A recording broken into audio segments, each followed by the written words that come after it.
Hey everyone, Jim here. Just a quick wrap up today on Section 899, or more accurately, what would have been Section 899. It was originally part of the big bill we've been tracking, but it was removed before the final version was passed.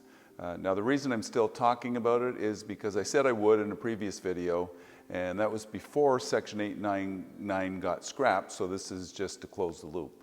Section 899 was drafted as a response to digital services taxes like the one Canada was proposing. The idea was to push back on any foreign tax regime that the US viewed as unfairly targeting American companies.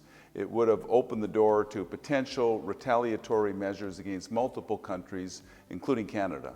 In a nutshell, Section 899 would have increased withholding taxes on the sale of certain US investments.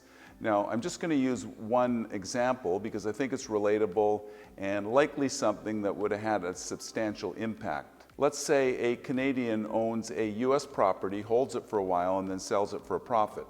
That profit, the capital gain, is taxable in both Canada and the US.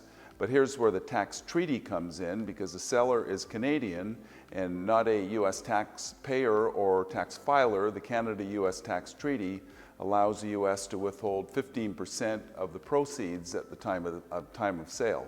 Historically, this hasn't been a big issue for Canadians. They've typically been able to apply the US withholding as a foreign tax credit to offset their Canadian tax bill. We don't know exactly how much the withholding tax would have increased under Section 899, and we'll never know because it's not going to happen. But one number that was being floated was around 35%. So let's just use that as a working example. Say a Canadian sells a property for $600,000 US, which is roughly 800,000 Canadian. Under the current rules, there would be a 15% withholding tax on the sale price, which will come out to about $120,000. That amount can then be used as a foreign tax credit when the Canadian reports the capital gain on their Canadian tax return. But here's where it gets tricky. If the withholding tax had jumped to 35%, you'd look at about $280,000 being withheld. And while it's tempting to assume that the full amount would be eligible as a foreign tax credit in Canada, that's not necessarily the case. The CRA's position has always been that you can only claim up to the treaty amount, which is 15%, as a foreign tax credit. So under their current rules, even if the US withheld 35%, you'd still only be able to claim $120,000 as a credit on your Canadian tax return.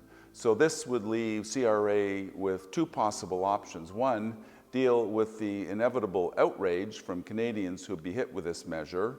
I can't imagine the government would be eager to go down that road. Or two, CRA could choose to allow the full US withholding tax, even above the treaty rate, to be claimed as a foreign tax credit, which would potentially result in lost revenue. So if you have a digital service tax, which is unpopular to begin with, designed to raise revenues, while at the same time you're losing revenues due to Section 899, why not just scrap the tax? As it turns out, Section 899 was taken out of the bill anyway, and in the end, Canada's digital service tax was scrapped. A win-win for Canadian taxpayers, at least. That's all for today, and as always, feel free to reach out with questions or comments.